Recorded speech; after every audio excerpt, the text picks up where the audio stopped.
يا صباح الورد والفل والياسمين، صباح الروقان والطاقة الإيجابية على عيون أحلى متابعين في الدنيا. ازيكم يا بنات؟ عاملين ايه؟ يا رب تكونوا بخير وأتم صحة وأحسن حال، اللهم أمين. يوم جديد في حياتي وروتين جديد كمان في قناتي. حبيت ان انا اشارك يومي البسيط ده معاكم. روتين كده على الرايق جايه لكم النهارده، وروتين رايق كده. النهارده بقى روتين كده خفيف ظريف كده، يا رب يا رب بقى الفيديو كده يعجبكم وتنزلوا تحطوا لي لايك. انا ريهام احمد، دي قناتي. لو لسه اول مره بتشوفي قناتي قلب اختك، تاكدي ان اشتراكك هيفرق معايا جدا. يا ريت تنزلي تشتركي في القناه وتزودي عيلتي البسيطه دي، اخت وصاحبه وصديقه وكل حاجه. اشتركي في القناه من علامه الاشتراك اللي بتظهر لك تحت الفيديو باللون الاحمر، ضغطي عليها هيطلع لك 3 خيارات، اختاري اول خيار فيهم وهو الكل، علشان كل ما انزل فيديو جديد، بوست جديد، لايف جديد على القناه، يوصلك اشعار بيه قلب اختك كده. تدخلي تنوريني باحلى لايك من احلى اخت في الدنيا. هستنى لايكاتكم وتعليقاتكم من داخل مصر ومن خارج مصر. وجودكم في قناتي ده شرف ليا. اشتركوا في القناة، يلا بقى مستنيين ايه؟ ادخلوا برجلكم اليمين. روتين جديد في حياتي وكمان فيديو جديد على قناتي. حبيت ان انا اشارك يوم البسيط ده معاكم النهارده بقى زي ما انتم شايفين كده. حبيت ان انا زي ما بعمل لكم روتينات قوية، حبيت ان انا اشارك معاكم اليوم البسيط برضو بيبقى عامل ازاي. النهارده مفيش اي حاجة تتعمل عندي غير ان انا بظبط حاجات كده بسيطة جدا. الصالة كلها متنضفة وممسوحة، وزي ما شفتم على القناة التانية او الاولى الفيديو نزل وحطيته لكم على المنتدى عشان تشوفوه. عاملة روتين يعني قوي جدا جدا جدا.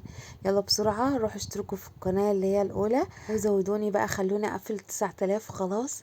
يعني فاضل لي 4 مشتركين، حاجات بسيطة وابقى 9000 مشترك. يلا، هو رقم مش كبير قوي بس الحمد لله، فضل ونعمة من عند ربنا.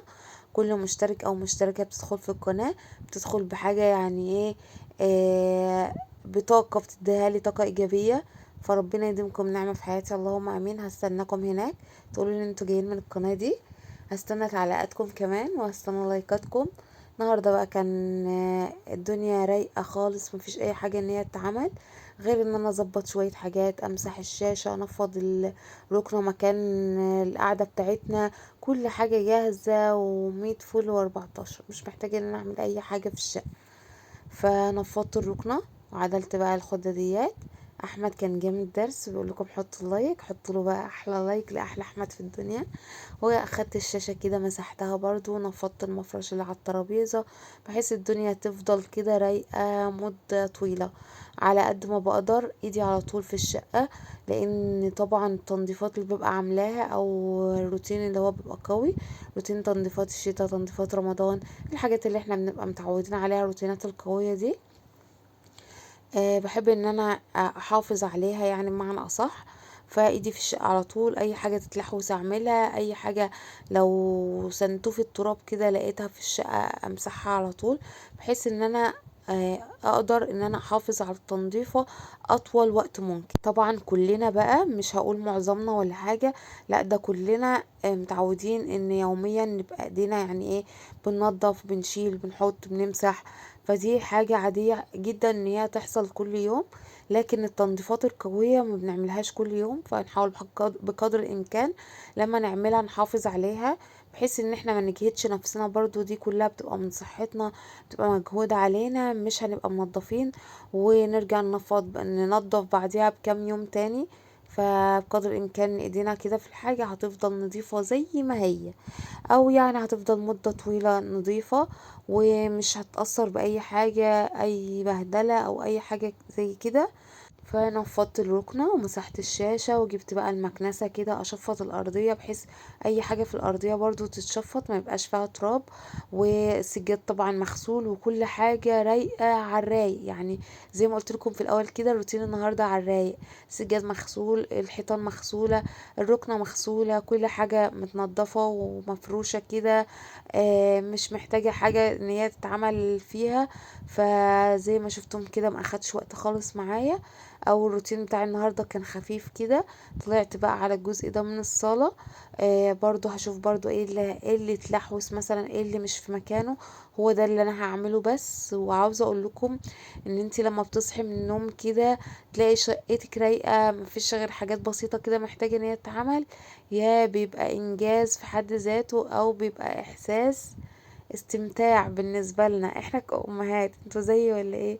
يعني انا بتكلم عن نفسي دلوقتي، بحس بشعور يعني فائق الروعة، ان انا بس اللي انا هعمله بس ان انا هعدل حاجات بسيطة في الصالة واشفط الارضية وخلاص كده. حتى المطبخ بتاعي نضيف، حتى الاوض نظيفة.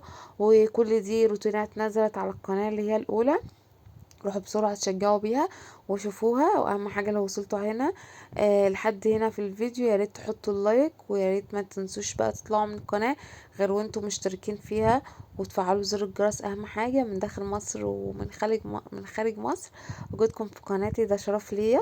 اخدت بقى هنا برضو الجزء ده من الصالة، طبعا ده في داخل الاوض، فساعات بنحط حاجات على الترابيزة. ساعات المفرش ما بيبقاش مظبوط مكانه، الكرسي مثلا لقيته مضايق الولاد في دخلانهم الأوضة أو وطلعانهم منها. أنا عامة بحب إن أنا أشيل كده الكراسي، أقومها على بعضيها، كل كرسيين على بعضيهم، والترابيزة كده في جنب، بحيث إن هي متبقاش زحمة الدنيا. لكن اليومين دول لاحظت إن الولاد لما يجوا يعملوا الواجب بيعملوه هما نايمين على بطنهم على الأرض، أو هما راكسين على الركبة بتاعتهم كده وبيكتبوا على الركنة. فانا قلت ليه، طب ما انا عندي الترابيزه ممكن استغلها ان هما يكتبوا عليها الواجب ويذاكروا وكده. فاليومين دول انا عملتها لهم بعد التنظيفه دي، رصيتها لهم زي ما انا كنت رصاها يعني، او رصيتها الطبيعيه في الطبيعي، وخليتهم بقى يعملوا الواجب بتاعهم عليها. فحاسه ان هو كده افضل يعني. كنت خلاص شفطت الأرضية هنا، برضو شفطت الفتحة بتاعة الأوض والفتحة بتاعة المطبخ، وكمان دخلة الباب. طبعا أنا فرشة الفرشة اللي في الأرضية دي. طبعا هتقولولي انت فرشة الحاجات اللي في الأرض دي ليه؟ لأن دي دخلة الباب فبتتبهدل عندي. أنا دور أرضي ودخلة الباب، يعني الولاد طبعا رايحين جايين، وأي حد يدخل وارد إنه يدخل بشوز، كوتش، جزمة، أيا كان حاجة من دي. فانا فرشه الفرشه دي بتحافظ لي اساسا على السجاد اطول وقت ممكن، بتحافظ لي على الصاله بحيث ان هي ما تتبهدلش مني، او ان يعني السجاد يتوسخ يعني على طول وكده. فانا فرشه الفرشه دي، وكمان بفرش فرشه كمان مكان الاكل بتاعنا في الصاله اللي هي اللي فيها الركنه. بحافظ على السجاد، يعني عاوزه اقول لكم ان هي بجد بجد يعني نفعاني. وكمان انا من الناس اللي ما برجحش خالص ان انا لما بفرش سجاد احط فوق حافظه، لا انا مش حابه كده. انا حافظه يا اما سجاد، طبعا الحافظات اللي طالعه اليومين دول اللي هي شكل السجاد وكده، انا لما هجيبها عمري ما هفرش سجاده تحتيها او احط حاجتين على بعض. طب وليه؟ لا انا ساعه الاكل بس او البهدله بتاعه الولاد بفرش لهم الفرشه وخلاص. كده كان خلاص الصالة تمام التمام، ما اخدتش وقت خالص معايا، 10 دقايق كنت لما الصالة كده شقلب وقلب من اولها لاخرها. كان عندي شوية برضو غسيل كده محتاج ان هو يتطبق، قلت ايه اطبقه معاكم بالمرة كده، بحيث ان احنا ندردش كده في الفيديو ونقول الكلمتين مع بعض. ما بصدق ان انا اصور معاكم او انزل فيديو معاكم. ربنا يديمكم نعمة في حياتي يا رب، اللهم امين. اخدت بقى الهدوم وهطبقها. طبعا كلنا كأمهات يا هدوم عاوزة تتطبق، يا هدوم عاوزة تتغسل، يا هدوم على الحبل عاوزة تتشال عشان تتطبق. فحياتنا كلها بقت غسيل في غسيل مش عارفة ليه. فده وارد جدا ان يبقى في تنظيفك اليوم، في روتينك اليومي يعني بمعنى اصح. وبما اننا بقى في المدارس وكده، فانا بحاول قدر الامكان شويه الهدوم اللي يبقوا مش نضاف عندي او متوسخين عندي اغسلهم على طول، ما راكمش عليا. لان طبعا الولاد بياخدوا اطول وقت ممكن في اليوم كله، يعني هما بيجوا من المدرسه عاوزينك قاعده معاهم يعملوا الهوم ورك بتاع المدرسه، الهوم ورك بتاع الدرس، مش درس واحد ده، كمان ساعات كان بيبقى عليهم 3 دروس في اليوم. حاولت بقدر الامكان ان انا اخففهم لهم شويه بقى المدرسة ودرسين في اليوم حتى، يعني هما بيجوا هلكانين يا عيني، فربنا يعني يعينهم على اللي هما فيه.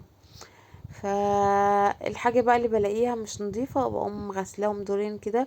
كنت الاول بستنى اليوم قبل اليوم يعني يوم السبت او يوم الحد ده، بحيث ان اجازة جوزي يوم الحد، فالهدوم بتاعت الاسبوع كلها ان هي تتغسل مرة واحدة، لان انا غسلت نص اوتوماتيك. فكنت بحاول بقدر الامكان مش غسالة بقى كاملة ان انا احط فيها الهدوم تتغسل مرة واحدة دور واحد وكده.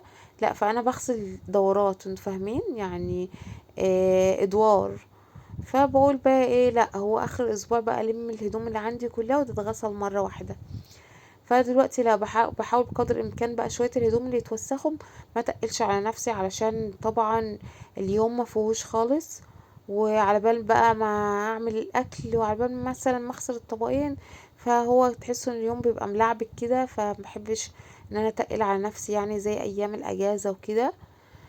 طبعا بيبقى فيه هدوم محتاجة ان هي تتطبق وتشال في الدولاب، وفي الهدوم اللي هي الخروج دي بحطها زي ما انتوا شايفين كده، بدخلها واعلقها على طول على الشماعة. كنت خلاص خلصت كمية الهدوم كلها، ارجع كل حاجة مكانها بقى في الدولاب. الدولاب محتاج ان هو يتظبط طبعا، ومحتاج ان هو يتعمل فيه روتين، بس انا مستنية بس هو اسبوع واحد وهعمل الروتين معاكم بتاع الدولاب، بحيث ان احنا نشيل خلاص الصيفي ونطلع خلاص الشتوي. ويا هلا بالشتا، بجد بحب الاجواء الشتوي دي قوي. ف مستنياها بشوقة كده، مستنياها بفارغ الصبر. رجعت كل حاجة مكانها بقى، وحط كل حاجة مكانها في الدولاب. واهم حاجة حبيباتي، نزلتوا بقى حطيتولي اللايك ولا لا؟ لو ما حطيتوش هزعل بجد بجد. مستنية لايكاتكم وتعليقاتكم. ربنا يكبر بخاطركم ويدومكم نعمة حلوة في حياتي كده، وتفضلوا السنة دي طول العمر بعد ربنا، ويكبر بخاطركم اللهم امين. حقق لكم كل حاجة حلوة انتوا بتحلموا بيها. انزلوا حطولي اللايك بقى، وعاوزة تعليق حلو كده من تعليقاتكم ان شاء الله، كده دعوة صغيرة كده ولك بالمثل اللهم امين. شلت كده كل حاجة في الصالة وروقتها بقى على قد ما اقدر. خلاص كنت حوالي كده قبل المغرب، فقلت خلاص بقى اقفل الشباك بحيث ان هو مفيش اي حاجة تدخل. وبس تمام كده، وبكده نكون وصلنا لنهاية الروتين بتاعنا والفيديو بتاعنا. استنوني في فيديو جديد، دمتم في رعاية الله.